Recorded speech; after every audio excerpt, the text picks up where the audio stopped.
je vous ai demandé vos OC sur Discord et on va les redessiner ensemble. Premier OC.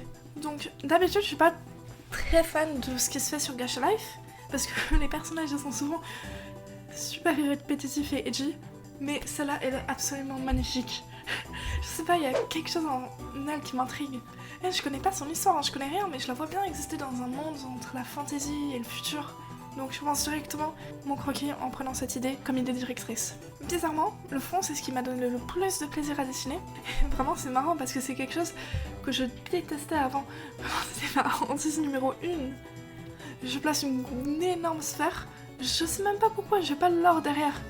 Mais au moins elle attira le focus et c'est l'important. Je gribouille vite fait le personnage et on peut enfin passer au sujet principal. Et je veux pas flex, mais je suis tellement impressionnée par la manière par laquelle j'ai dessiné le visage. Non, sérieusement, d'habitude, je suis absolument incapable de faire un dessin de profil. Parce que deux faces et de profil, c'est pas de la logique, c'est juste de la mémorisation.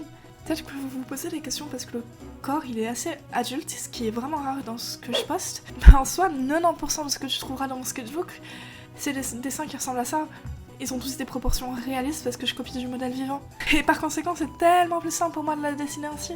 Et puis si je la dessine en mode kawaii, elle perdra genre instantanément toute son aura. Non mais sérieusement, elle est censée être mystérieuse et quand tu ressembles à une peluche, c'est compliqué. Pour la colo, j'ai la joie et l'honneur de dessiner quelqu'un de roux. Non mais sérieux, le perso peut être la plus grosse connasse de l'univers. Je la pardonnerai juste parce que yippie, elle a les cheveux roux. Et j'ai juré, mon obsession vis-à-vis de cette couleur, elle allait tellement loin que même mes cheveux, ils sont passés. Ça me fait rire parce que je dis ça comme si j'étais pas passée par l'arc-en-ciel entier comme toute fille d'internet qui se respecte. Et je suis vraiment sidérée parce que c'est sûrement le seul personnage féminin que j'ai vu avec une armure qui recouvre plus de 50% de sa peau. Et d'ailleurs, quel enfer de dessiner les armures, là, il y a plein de reflets dans tous les sens. Et je ne possède pas de capacité cérébrale assez élevée pour faire ça. Après, là, ça va, c'est juste un croquis, donc je peux gribouiller des couleurs au hasard et faire genre que je suis intelligente. Et d'ailleurs, pro tip pendant que je colorie sa lance, si vous ne savez pas faire du design, donnez à votre perso une arme stupidement grande et vous aurez un caractère zen digne des plus grands. Je rajoute quelques effets comme quelques grains d'herbe et magie, c'est fini.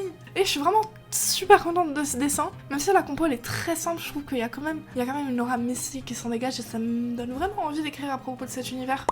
Pour le deuxième, je l'ai choisi parce que j'adore ce design. Encore une fois, vous êtes trop fort. Mais en mettant ça dans mon petit dossier, j'ai pas pensé aux répercussions de ce choix. Je ne peux pas dessiner un homme, c'est tout.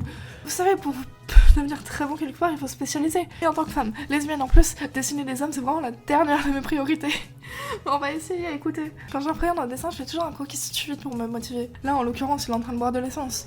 Alors sache que je suis désolée Larry, mais on sait même pas comment le dessiner de manière encore plus ridicule qu'en train d'engloutir un gallon d'essence. Je pars sur un fond noir, mais peut-être après je vais rendre le personnage encore plus sombre que le fond. Je dessine en blanc, ça me permet de bien voir ce que je fais, et je reste sur une composition assez simpliste.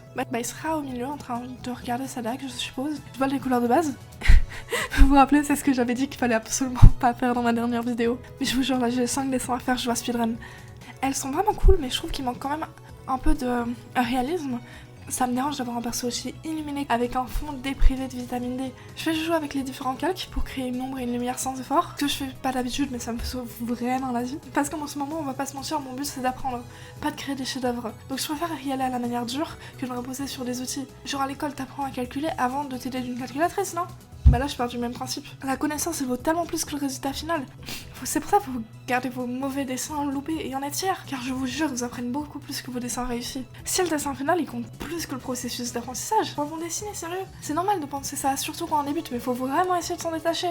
Sinon, vous êtes vraiment pas meilleur que les tech bros et leurs images génératives là. À la fin, no way, par pure surprise, d'une manière complètement inattendue, ça rend mal. Je fais de mon mieux pour l'équipe skill, le kiff fiable. Et je fais un calque au-dessus de tous les autres où j'établis mes corrections. Foutu pour foutu, je rajoute du sang, je suis devenue complètement folle à ce point. D'ailleurs, j'ai honte de l'avouer, mais j'ai commencé à dessiner en faisant purement du gore et des trucs absolument horribles.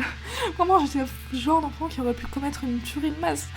Rassurez-moi, on a tous été comme ça un jour, non ? Et en plus, je ne savais pas du tout dessiner, donc c'était trop moche que je meurs. Je sais pas pourquoi je raconte ça à un millier de gens sur internet, j'en ai trop honte. Mais au moins, ça m'a poussé à commencer le dessin. C'est quelque chose de positif, je pense. Et maintenant, je dessine des filles mignonnes, donc on peut pas dire que je suis complètement saine mentalement, mais bref, ça c'est un autre débat encore. Ok, troisième dessin. Et là, je suis pas effrayée parce que c'est un homme. C'est d'ailleurs le contraire, c'est quelque chose que j'ai l'habitude de dessiner. Mais le dessin, il est juste absolument magnifique. Genre, c'est trop beau. On dirait un concept artificiel pour un jeu. Y a aucun moyen que je lui rende honneur, je suis désolée. Non, vraiment, prenez un moment pour apprécier ce dessin. Regardez la robe, elle est tellement brillante. Plus que ses ailes, elles sont assez petites et ne portent pas son dos. Elle fait extrêmement pencher, comme si tu prenais une poupée et que tu attachais un fil sur le dos et que tu la pendais. Mais pas tout non plus, parce que la dernière fois que j'ai fait ça, les gens ils ont cru qu'elle avait pas de torse. C'était super goofy. De base, je vais faire une fée bien gangsta qui utilise une feuille comme planche de skate. Mais ce qu'il est juste, je vais lâchement abandonner par la suite. Elle sera donc dans une forêt. Et pour l'effet de profondeur, ce que je fais, c'est que j'utilise des couleurs très claires et désaturées. Et je monte de plus en plus vers la saturation. De base, je faisais l'inverse, mais cette méthode me réussit tellement mieux. Et pour les ailes, j'utilise l'outil dégradé, encore une fois pour la première fois, le français. Et j'applique une texture militaire dessus. Posez pas de questions, secret d'artiste. Je fais les reflets avec une plume blanche, mais avec du recul, c'est vraiment bizarre, j'aurais dû utiliser un pinceau plus doux. Et je remarque que maintenant, mais tous les osseaux jusqu'à maintenant, ils ont des oreilles d'elfe. Et sur les 5 dessins que je vais faire dans ces vieux, il y en aura un seul qui sera exact à la règle. Après, je vais pas mentir, c'est un trait vraiment cool, ça rajoute directement de la silhouette au personnage. Même si au fond, ça me renvoie juste des flashs de 2020 où les gens d'internet avaient des oreilles d'elfe full style. C'est seulement quand je lève le fond que je me rends compte du ridicule de la pose. Et quand je fais mes croquis, j'utilise pas de référence. Car je veux pas bêtement copier une pose et une composition, je veux créer quelque chose de moi-même. Mais là, s'il vous plaît, faites quelque chose, ça ressemble à rien. Hein. Vraiment, on dirait une caricature de ces poses d'anime typiques. Si tu essayes de reproduire cette pose, tu te casses au moins 3 muscles. Je fais des ombrages très saturés parce qu'elle est mignonne et ça va accentuer ce trait. Et puis je détaille davantage le fond que j'adore. Mais malheureusement, le personnage et le fond, ils ne matchent pas du tout. Le flouté, ça donne un effet caméra et tout, il est superbe. Je trouve qu'il manque de détails, donc je rajoute des lignes de force et des pétales de rose, et on est bon. Encore une fois, j'ai énormément de plaisir à dessiner cette OC, mais j'ai toujours de l'anxiété vis-à-vis du fait que mon dessin il soit pas du tout fidèle. De toute façon, en fait, elle était pas minuscule, elle faisait 2m10. Pour celui-là, je peux reprendre mon style de personne déprivée d'amour et dessiner un perso tout mimi avec une énorme tête. Et je suis impressionnée que son OC, il soit complètement visible alors que la palette et les traits sont monochromatiques et il n'y a pas beaucoup de contraste. Puisque c'est un dessin sans risque et que j'aime la douleur, j'essaie la fameuse méthode des Tchad qui font du noir et blanc avant de colorier. Voilà, je vais vous spoiler mais c'était vraiment une horrible idée. J'ai essayé dans tous les sens mais ça fonctionnait pas. Évidemment je viens de dire qu'elle avait pas beaucoup de contraste et je me suis dit que ce serait une superbe idée. J'utilisais des couleurs extrêmement claires, extrêmement sombres. Bref, je réutilise la technique qui consiste à voler les couleurs. J'essaie les brushes aquarelles mais mon PC il dit non. Non. Imagine avoir une RCX et pas pouvoir faire tourner un logiciel de dessin. C'est le plus gros elle de ma vie ça. Je continue l'ombrage. Elle est toute choupie, j'adore. Et encore une fois, j'utilise mon fameux fond signature, c'est-à-dire un carré violet. Et je suis repartie pour faire des modifications à tout va. Je rajoute des lumières assez fortes, je modifie la teinte, et je rajoute sa sorte d'auréole derrière que je vais ensuite flouter avec du flou de mouvant. Pourquoi pas du flou normal? Je ne sais pas, je trouve que ça rend mieux, ça donne plus de dynamisme. Mais ne me faites pas confiance, j'en ai aucune idée de ce que je raconte. Encore une fois, je suis honnêtement contente du résultat. Et j'ai beaucoup dû sortir de ma zone de confort, surtout pour ses cheveux en laine. Et pour le dernier, vu que je suis complètement narcissique, on va dessiner mon OC. J'essaie de créer un OC tous les vendredis, avec ou sans succès d'ailleurs. Et le carré design, c'est vraiment une branche de dessin qui m'intéresse le plus, mais ma bibliothèque cérébrale, elle est toute limitée. Sachez d'ailleurs que ça s'entraîne, hein. Je pensais la même chose avant de me mettre sérieusement au dessin. Je pense pas qu'on est créatif, mais on le devient. Faut juste ingérer une énorme quantité de dessin et tout vomir sur la table. Le plus dur, c'est de commencer, car quand on n'a jamais fait quelque chose, on vise tout le temps la perfection. On veut pas commencer un dessin si c'est pas l'idée parfaite, si c'est pas l'opportunité parfaite. Et je vais pas faire genre que je ne suis pas atteinte par Serpent, parce que si je ne l'avais pas, j'aurais déjà fait un manga ou un jeu vidéo. Mais la zone de confort, c'est notre ennemi à tous, on va dire. Bref, c'est tout ça, il s'appelle Clastar. Elle a 23 ans et c'est une succube. Oui, attends là, un instant, je suis pas une détraquée sexuelle. Le twist, c'est qu'elle est extrêmement maladroite et mal à l'aise socialement. Elle sait pas du tout comment se comporter en société et encore moins comment séduire quelqu'un. Donc ça l'emmène constamment à se retrouver dans des situations pas possibles. Pour les cornes, je dessine comme si c'était de la résine. J'ai vu un tuto pour le rendu du style récemment dans un livre et je pouvais pas passer à côté. Quand je fais colorier la peau, là j'ai une énorme réflexion existentielle. Je me suis rendu compte que je dessine littéralement que des personnages blancs. Et vraiment, je comprends pas pourquoi j'ai jamais dessiné une autre couleur de peau. Et en plus, la peau foncée, elle reflète super bien la lumière, ce qui est magnifique. Et puis en dessin, on n'est pas seulement limité aux teintes naturelles. Qu'est-ce qui m'empêche de dessiner un personnage de la peau bleue à la peau rouge? J'ai jamais pris le même art style que Spider-Verse sur des personnes blanches, et je trouve qu'il perd beaucoup de charme. J'ai vraiment essayé de dessiner plus de diversité par la suite, car là, vraiment, je suis dans la bulle. C'est ok si mes persos, c'est pas des modèles Victoria's Secret. Après, pour le reste de la palette, j'utilise du blanc. Et je reprends le rouge que je vais utiliser plusieurs fois, car ça reste un démon, et il faut jamais utiliser une couleur à seulement un endroit d'un design.